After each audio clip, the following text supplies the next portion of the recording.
Assalamualaikum warahmatullahi wabarakatuh, guys.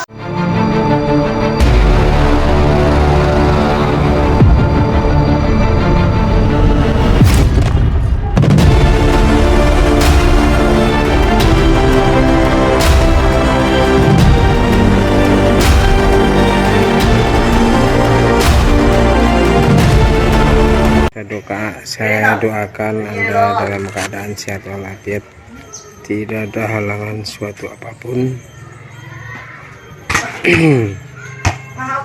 Di kesempatan pada hari ini saya ingin berbagi cerita kepada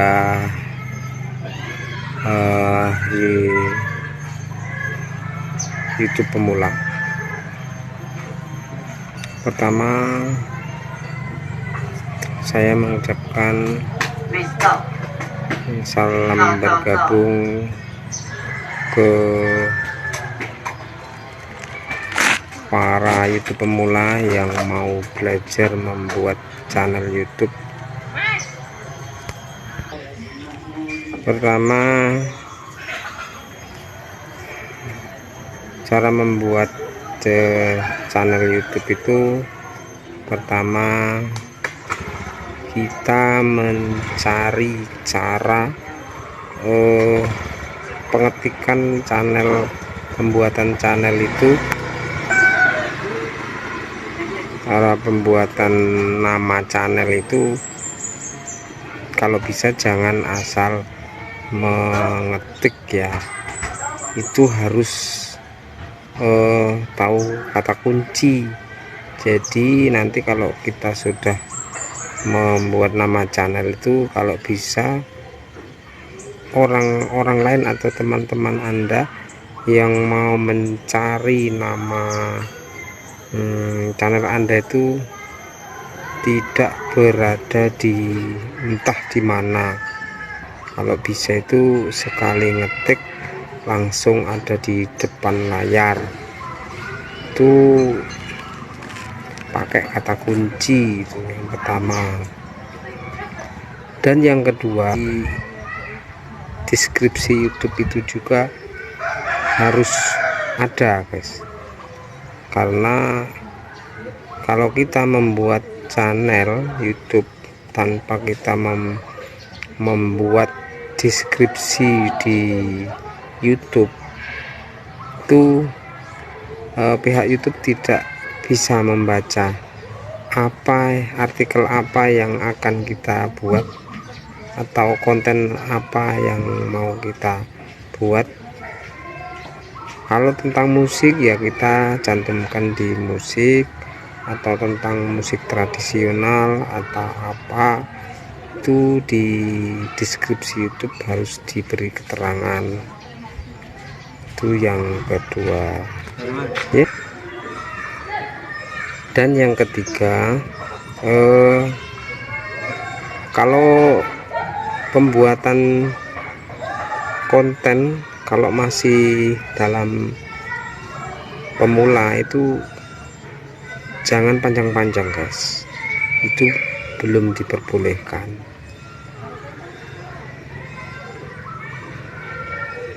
Yang keempat, apabila Anda membuat channel, membuat konten itu, kalau memang di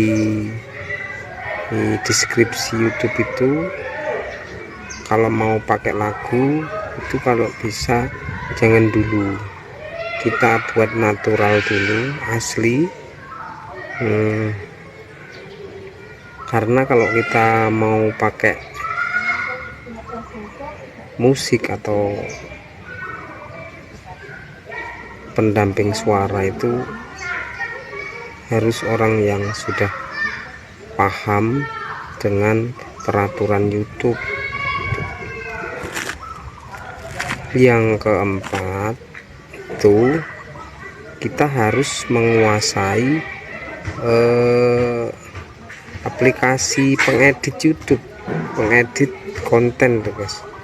Karena kalau kita tanpa pakai aplikasi pengedit video itu, video kita tidak bisa ditentukan mau pakai ukuran yang 16:9 atau 9 kali 16 itu.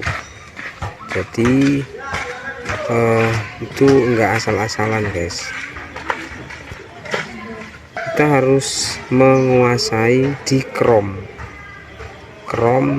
Tujuannya Chrome itu untuk menilai atau melihat konten kita ini kena klaim hak cipta atau tidak. Itu kita buka Chrome, buka YouTube Studio kalau bisa. Kalau untuk membuat status konten kita itu kena pelanggaran atau tidak, itu di bawah dashboard itu ada judul namanya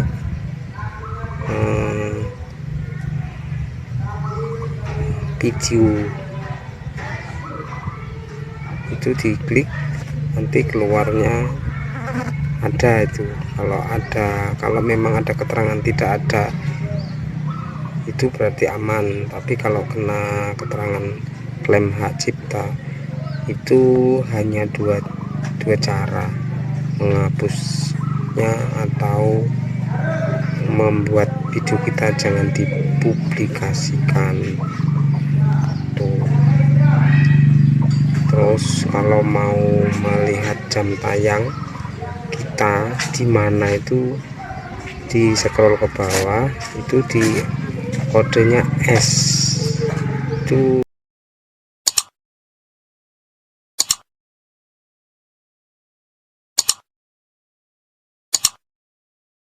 Itu belum muncul guys.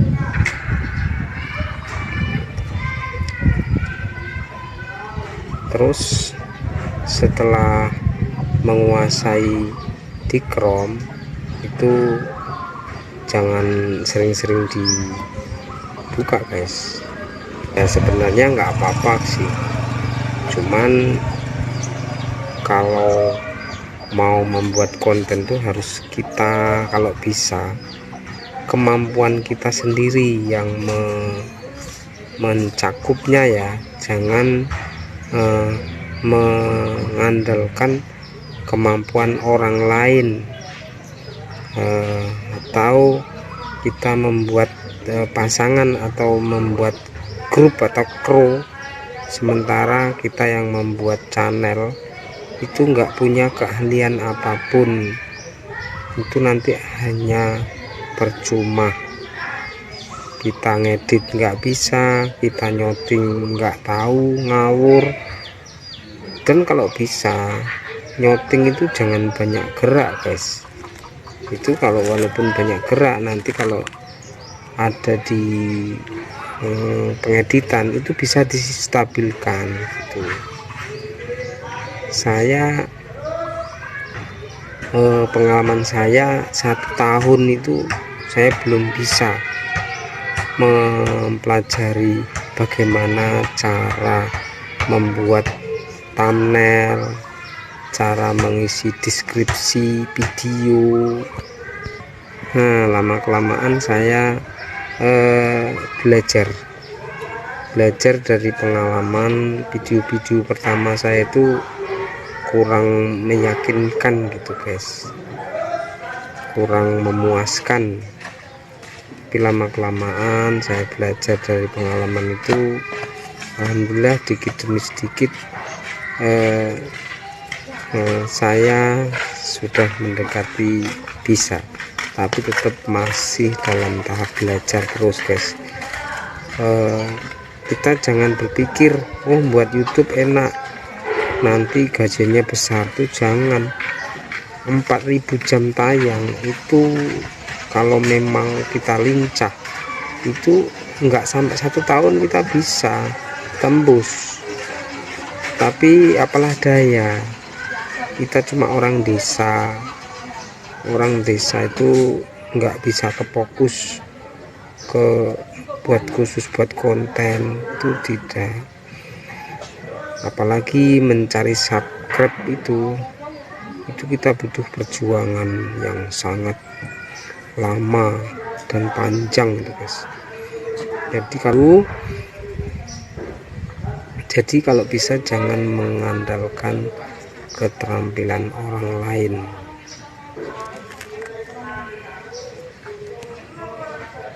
Dan yang kesekian kalinya kita harus berkorban dulu. Cara pembuatan konten tadi biar bisa dipahami oleh pemirsa, itu kita harus bisa membuat thumbnail YouTube itu guys. Itu tidak di YouTube itu langsung ada itu guys, harus kita pelajari dulu. Kalau pakai Chrome itu ada juga, kalau pakai di YouTube juga ada, cuman harus belajar dulu sama orang yang sudah paham begitu. Inilah pengalaman ya, sebenarnya tidak pahit ya, sebenarnya senang, cuman kita harus membutuhkan waktu, uang, paket itu harus ada terus, dan jangan berlawanan dengan kalau kita sudah punya keluarga, jangan berlawanan dengan keluarganya, jangan mendahulukan paket ketimbang beras atau cabai kita habis. Itu tidak perlu dikejar, tapi kalau bisa, kalau yang masih YouTube pemula itu buatlah 1 atau 2 video per hari, yang penting kita buat. Kalau bisa semenarik mungkin, kalau tidak bisa yang penting kita buat. Jangan kalau mempunyai kata-kata atau wawancara atau apa itu, jangan sampai membuat para pemirsa tersinggung. Ya gimana baiknya supaya ucapan kita ini bisa diterima walau dengan kata-kata sederhana begitu. Dan yang kesekian kalinya tadi, kalau yang dampaknya kita mau mendapatkan gaji, itu kalau saya menilai yang kesekian kalinya guys, memang setiap orang membuat channel YouTube itu yang diharapkan gaji, itu enggak asal guys. Itu kita kena klaim atau enggak, kena pelanggaran atau enggak, yang seperti itu kita harus dipikirkan pelan-pelan. Nanti kalau sudah klub 1000 subscribe dan 4000 jam tayang, itu kita baru ibaratnya bernapas tuh lega, walaupun tidak ada pelanggaran yang kita miliki gitu. Dan kalau bisa pengalaman saya, semoga dengan pengetahuan sederhana saya ini, para mas-mas atau para mbak-mbak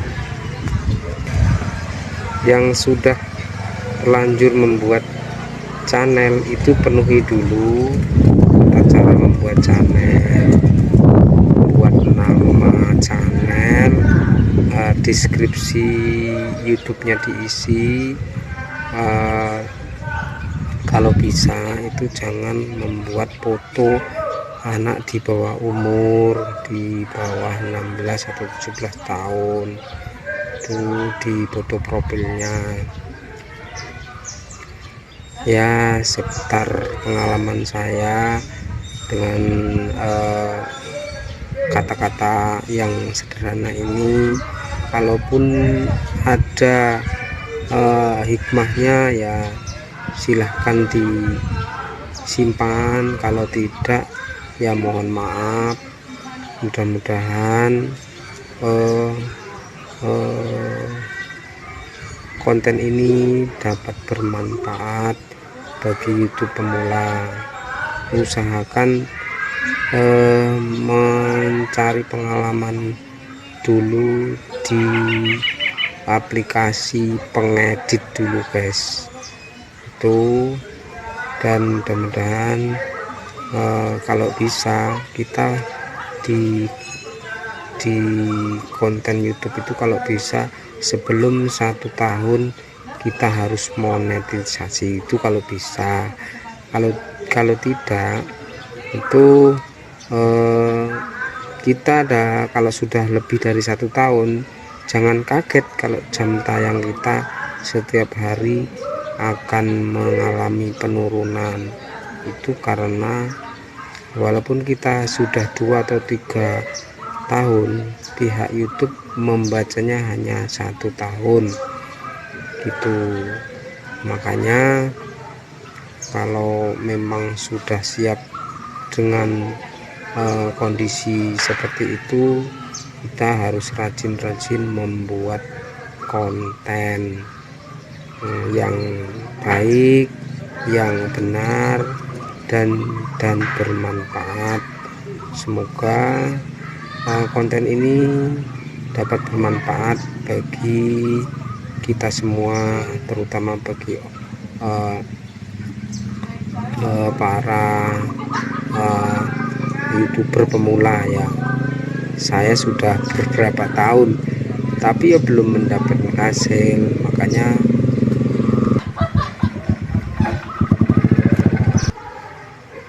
saya memberi pengalaman kepada Anda semua yang mau belajar membuat YouTube guys. Saya sudah hampir 3 tahun, cuman saya lebih semangat lagi karena saya kemarin melihat jam tayang saya sudah mencapai 1600 sekian, makanya saya sudah semangat lagi nih guys. Mudah-mudahan berhasil di akhir yang ke tahun sekian ini guys. Terima kasih, mohon maaf apabila kata-kata saya ini menyinggung Anda semua, dan kalaupun dapat bermanfaat saya ucapkan terima kasih. Wassalamualaikum warahmatullahi wabarakatuh. Jangan lupa like, subscribe di channel ini ya. Terima kasih.